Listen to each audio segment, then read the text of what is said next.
আমার মতো কে কে আছেন যারা বুন্দিয়া ভীষণ পছন্দ করেন, যাদের ইফতারের টেবিলে বুন্দিয়া ছাড়া ফাঁকা ফাঁকা লাগে? আজকে রমজানের স্পেশাল রেসিপিতে শেয়ার করব একদম দোকানের মতো পারফেক্ট রসে টুপটুপা ঝরঝরা বুন্দিয়া। সাথে যারা আগে কখনোই বানাননি বা যাদের বুন্দিয়া একদম গোল হয় না, তাদের জন্য থাকছে বুন্দিয়ার সকল টিপস অ্যান্ড ট্রিক্স। আশা করি ভিডিওটা না টেনে পুরোটা দেখবেন। তো প্রথমেই একটা মিক্সিং বোলে 2 কাপ বেসন নিচ্ছি।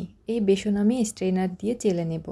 অবশ্যই চেলে নেবেন, এতে বেসনের গোলা একদম পারফেক্ট হবে, ভেতরে কোনো লাম্পস থাকবে না। এখন এর মধ্যে একটুখানি লবণ দিয়ে মিক্স করে নিচ্ছি। এখন নর্মাল টেম্পারেচারে পানি অ্যাড করব। প্রথম অল্প পরিমাণে পানি অ্যাড করব, এরপর একটা হ্যান্ড হুইক্স দিয়ে ভালোভাবে ফেটিয়ে নেব। আমি প্রায় 4 থেকে 5 মিনিট ফেটিয়ে নিয়েছি। একটা সময় খেয়াল করবেন বেসনের গোলার কালার আগের থেকে অনেকটাই হালকা হয়ে গেছে। তখন আবার একবার পানি অ্যাড করে ভালোমতো মিক্স করে নেব। এই পর্যায়ে আবারও কিছুক্ষণ ফেটিয়ে নেব। আপনি চাইলে এই পুরো প্রসেসটা হাত দিয়েও করতে পারেন। একবারে বেশি পানি না দিয়ে অল্প অল্প করে পানি অ্যাড করা আর ভালো মতো ফেটানোই হচ্ছে পারফেক্ট বুন্দিয়ার আসল রহস্য। আমার ব্যাটার রেডি। হ্যান্ড হুইক্স থেকে একটু ধীরে ব্যাটার পড়ছে আর ফোঁটার নিচে পড়তে একবারে মিলিয়ে যাচ্ছে না।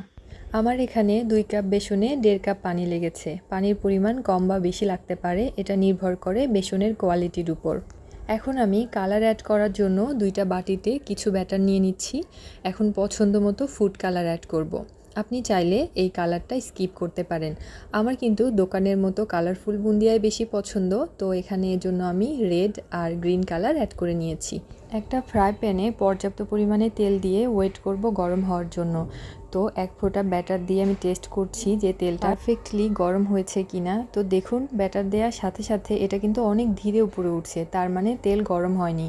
এরপরে আমি আবারও 1 ফোঁটা দিচ্ছি। এরপরে দেখুন দেওয়ার সাথে সাথে কিন্তু উপরে উঠে আসলো আর সাইজটাও একদম গোল হয়েছে, তার মানে আমার তেল একদম পারফেক্টলি গরম হয়েছে। এখন মিডিয়াম টু লো হিটে আমি এরকম একটা ছাঁকনি নিয়েছি। এ ধরনের ছাঁকনি তো সবার বাসাতেই আছে, তাই না?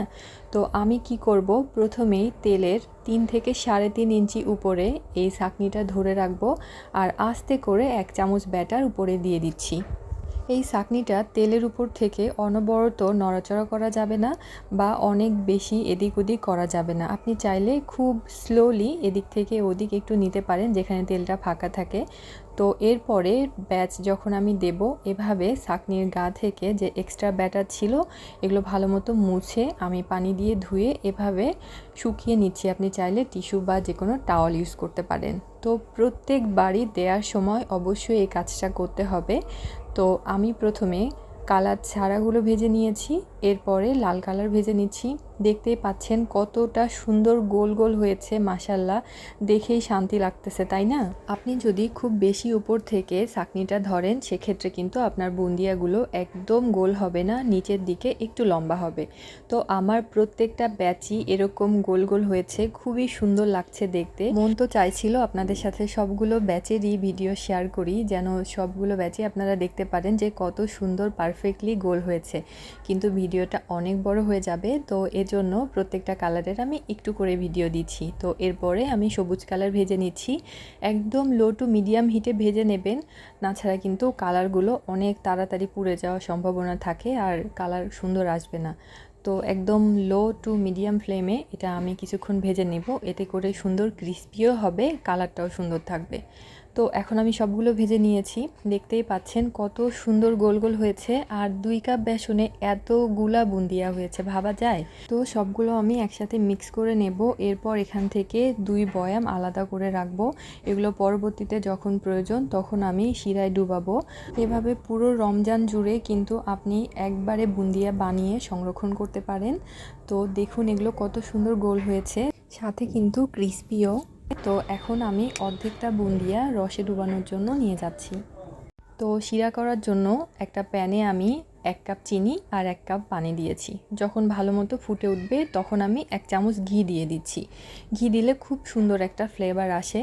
তো বেশি জাল দেওয়ার প্রয়োজন নেই। যখন এরকম ফোঁটাগুলো একটুখানি ধীরে পড়বে, অর্থাৎ একটু আঠালো হবে, সে পর্যায়ে একটা লেবুর অর্ধেকটা চিপে এর মধ্যে দিয়ে দিচ্ছি। এতে পরবর্তীতে জমাট বাঁধার সম্ভাবনাটা থাকে না। তো চুলা অফ করে গরম অবস্থাতেই ভেজে রাখা বুন্দিয়াগুলো শিরার মধ্যে দিয়ে ভালো মতো নেড়ে এটা ঢাকনা দিয়ে ঢেকে রাখবো আর রেস্টে রেখে দেবো 1 ঘন্টার জন্য। ফিরে আসছি 1 ঘন্টা পরে। দেখতেই পাচ্ছেন কি সুন্দর রসে টুপটুপা হয়ে গেছে আর একদম গোল, কত ঝরঝরা, চামচ থেকে কিন্তু দিতে একদম নিচে পড়ে যাচ্ছে। মাশাআল্লাহ, দেখতে যেমন সুন্দর এটা কিন্তু খেতেও ঠিক তেমনি খুবই মজা হয়। দেখুন প্যানের গায়ে কিন্তু কিছুই লেগে নেই। তো আমার পারফেক্ট ঝরঝরে রসালো বুন্দিয়া কিন্তু একদম রেডি। আপনি যদি আমার পুরো প্রসেসটা ফলো করেন সেক্ষেত্রে কিন্তু আপনার বুন্দিয়াও এমনই হবে। সবাইকে রামাদান মুবারক। আল্লাহ হাফেজ।